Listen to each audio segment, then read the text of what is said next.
All right, we will call the meeting to order, please, with a pledge of allegiance.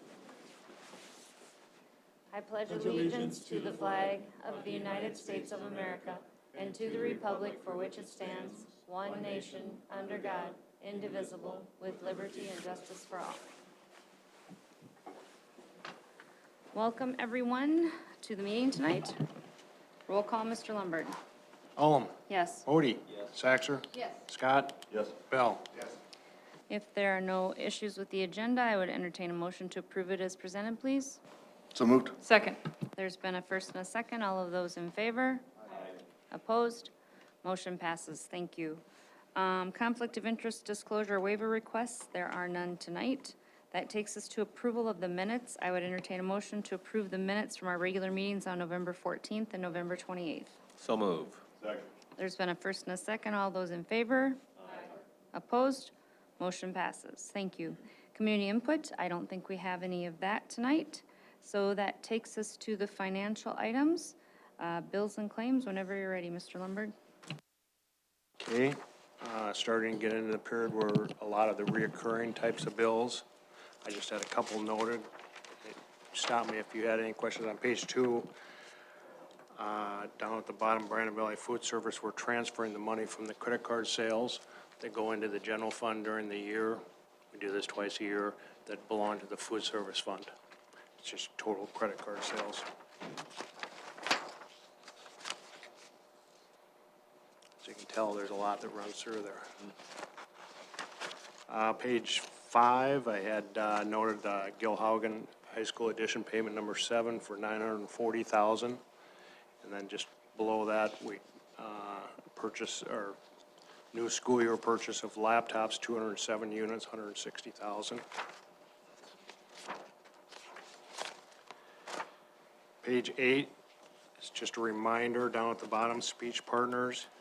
We are short one speech and language pathologist, so we are contracting the services for that for the 22-23 school year. Page 9, a bond payment for Fred Assam Elementary and the high school addition for $1.6 million. That bond will be paid off in 2027. Total bills and claims, $3,863,429.16. The advance payment breakdown of $1,501 follows that. $67,569 of pay vouchers, mostly substitute teaching. Food service bills this month of $200,000, just over $200,000. I did want to note in the middle there, Lamb Chevrolet at Ford Expedition. We purchased that Expedition as part of our spend down with our cash balance in the food service fund. With the advent of all the federal revenues streaming in there, we needed to spend down there, so they will have a vehicle designated for their utilization. That's all I had noted. Anybody have any other questions? So will that vehicle be used for food services? 100%? Okay. And then the laptops, are they high school or are they middle school? District-wide. Okay. Probably majority, Mr. Odie would be in the elementary. A lot of replacement laptop carts and that type of thing.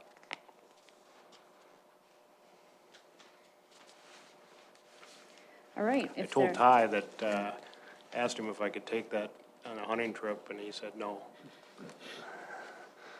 Bring it back. Yeah. all right, I would entertain a motion to approve the bills and claims as presented, please. So move. Second. There's been a first and a second. All those in favor? Opposed? Motion passes. Thank you. Financial report, Mr. Lundberg. Okay, the cash report for the month of November showed $11,700,000 at the start of the month.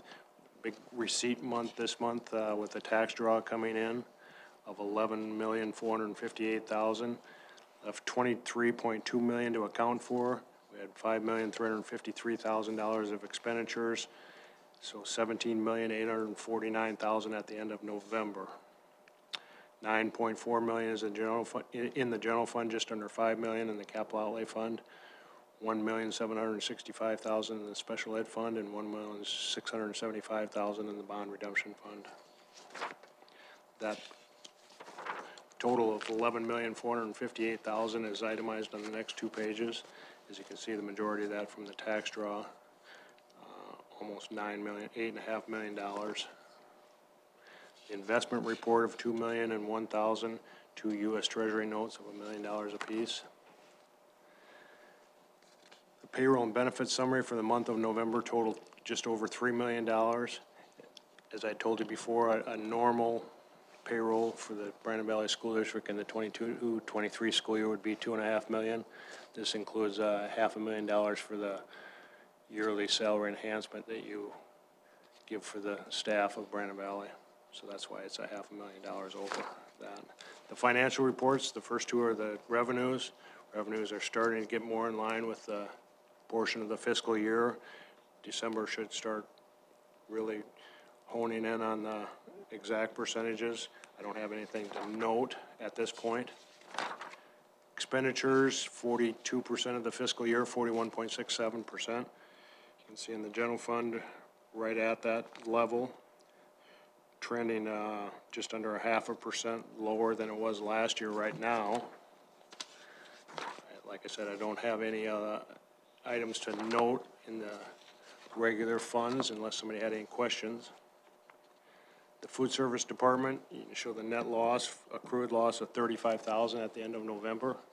I did want to point out, as we've seen in the news with the negative fund balance, the negative balances for the kids, it's been in the news for Sioux Falls School District in excess of $100,000. I did want to tell you guys that at Brandon Valley, that negative balance, we do have those, but ours is substantially lower at $2,600.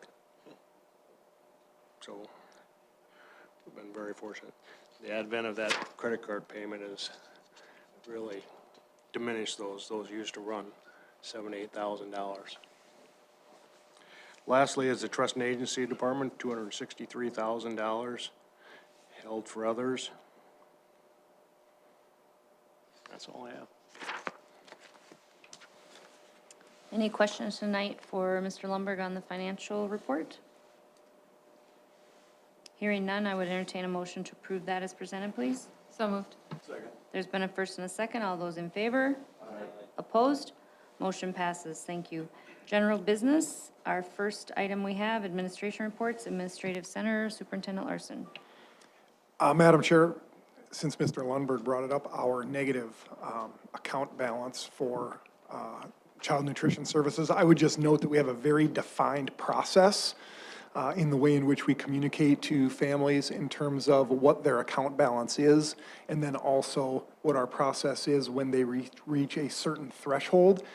So hats off to Director Henschel and then also Andrea Cruz, our CNS director, for sticking to that process, communicating that process in a very timely manner, and then also the utilization of angel funds to alleviate debt does not occur unless a family completes the free and reduced meal application, which has been a critical piece of keeping that balance low, because if folks don't do that, they miss out on that respective benefit. So just an item to note.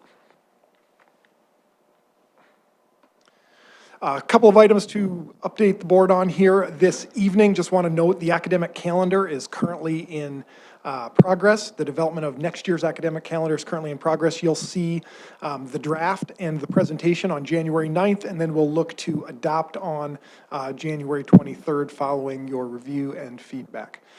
I want to inform the Board of Education that I have applied for party status on behalf of the Brandon Valley School District for the Navigator CO2 pipeline. That is a pipeline that will be running, or is scheduled or tentatively scheduled to run, between Brandon and the community of Valley Springs. Our party status provides us information, communication, and the opportunity to comment and have a place at the table as the process is worked through. We are neither a proponent nor opponent currently. We are just simply an approved party status to that respective process through the Public Utility Commission. So we had to apply. it was last week sometime, but we met that deadline, and I received communication that we are approved for party status for the Navigator CO2 pipeline.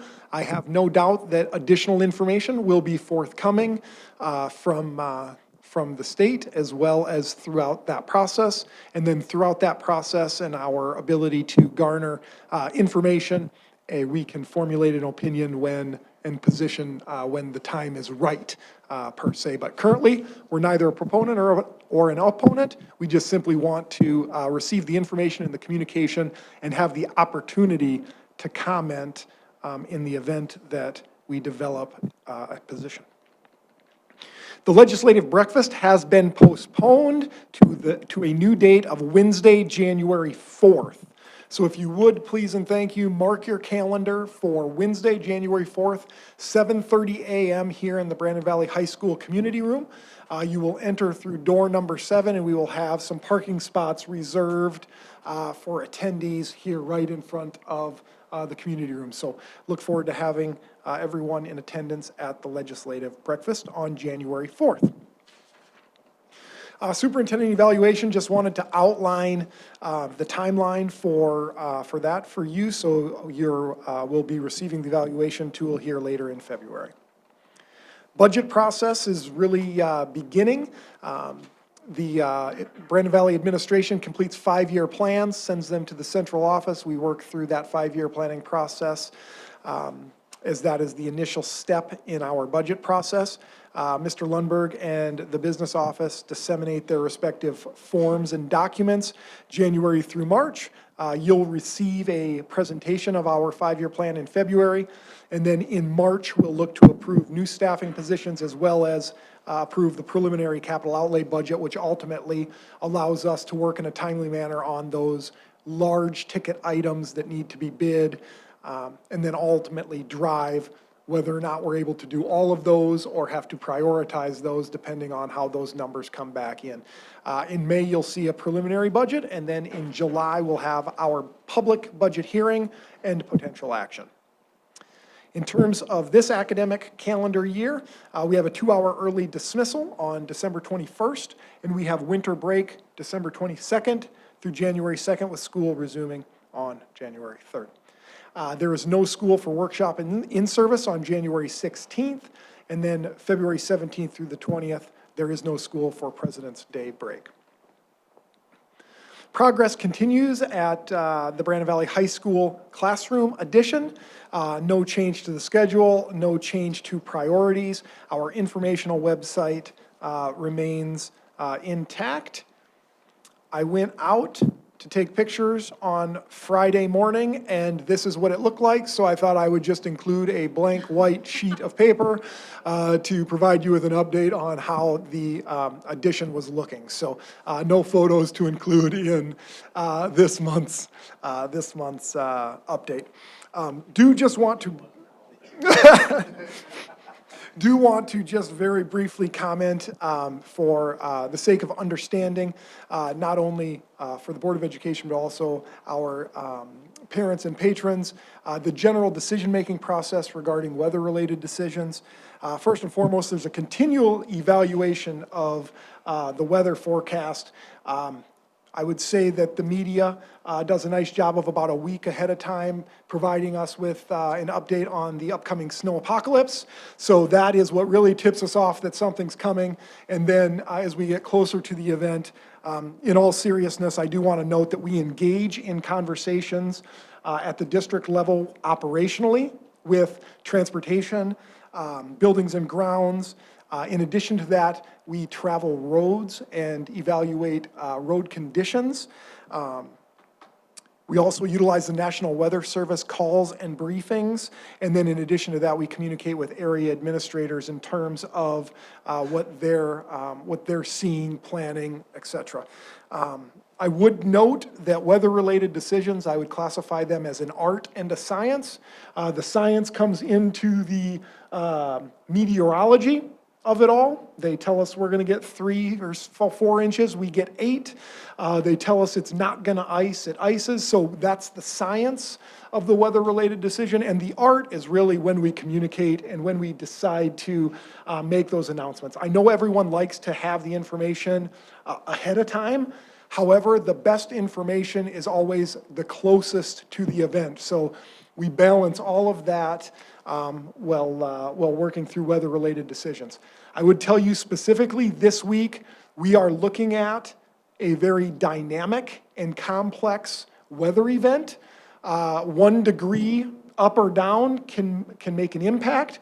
And my direction to the administrative team that I've been working with, including Director Henschel, Activities Director Frecking, and my other administrative team members, has been, we're gonna take this baby a half a day at a time and evaluate activities in the late afternoon. So just so you guys know, we evaluate our opportunities in the AM, our afternoon opportunities, and then our evening opportunities. So there is no shortage of due diligence that go into making these decisions. I would just always encourage our parents and guardians that it is ultimately their decision on the decision they make for themselves and their child. We'll do the very best we can for the masses, but they as individual parents have to make that respective decision for their family.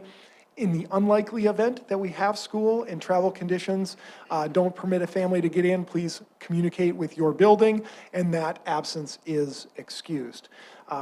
In terms of questions, would certainly field any that you have, but that is all I have this evening.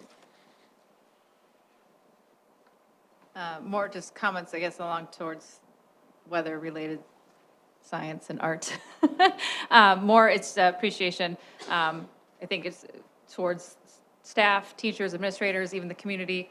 It was noticed this last week, and of course years past, but even this last week, everyone came out to help shovel, to help sand, to help get all the kids into the schools and the parking lot somewhat cleared. And it takes the village, just all of us to pitch in to make sure that we could make it happen. And I know that's above and beyond the regular duties, so thank you. I know that's not the typical, and we go out and get the kids ready for recess, and again, we're clearing everything, so thank you. We see you, we appreciate that.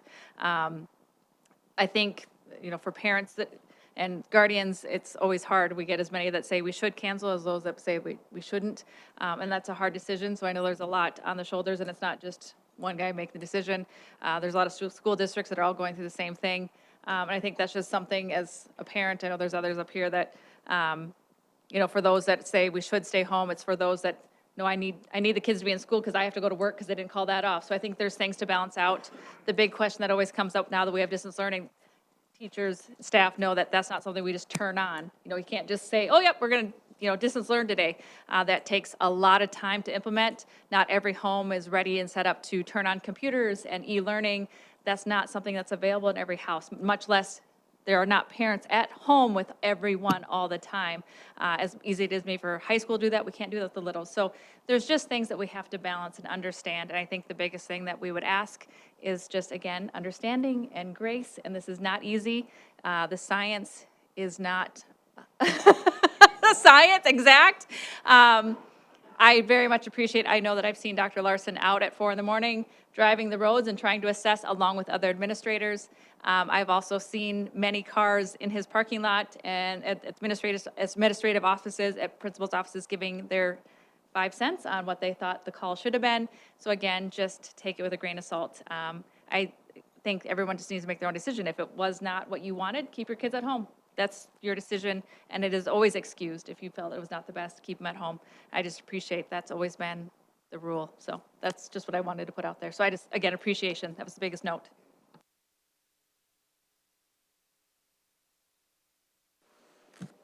Thank you, Superintendent Larson.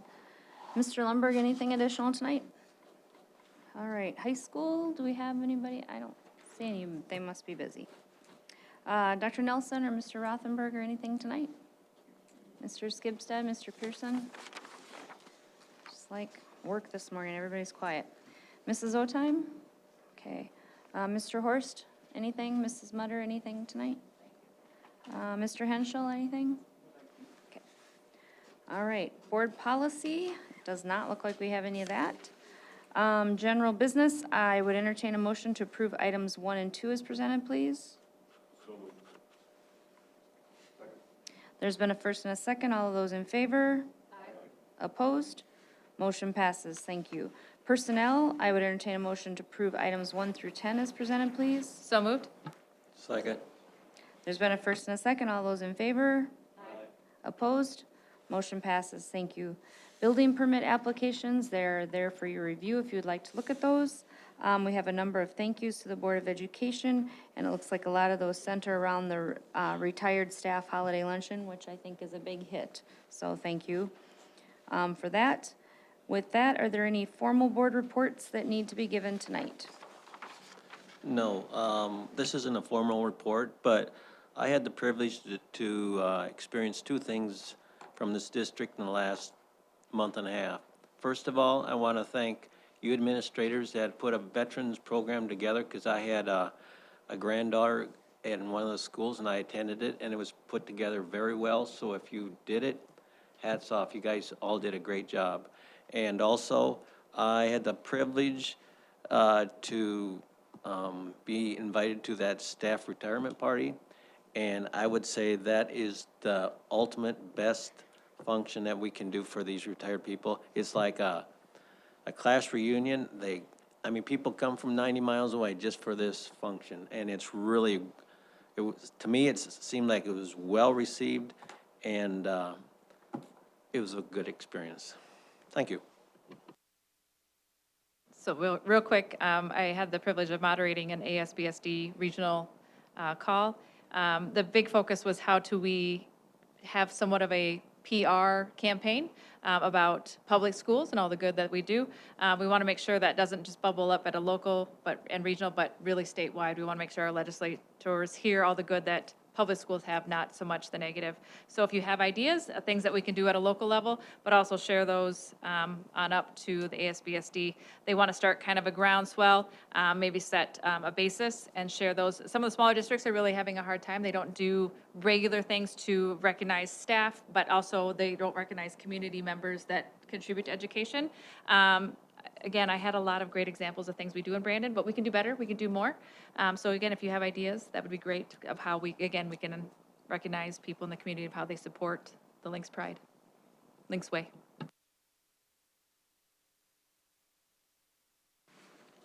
All right, thank you. There's a travel report there for your review, and can't believe I'm already saying this, but it will be, Christmas in 2 weeks? So it's hard to believe that the school year is almost half over already, so. With that, I would entertain a motion to adjourn, please. So moved. There's been a first and a second. All those in favor? Aye. Opposed? Motion passes. Thank you. Again, have a Merry Christmas.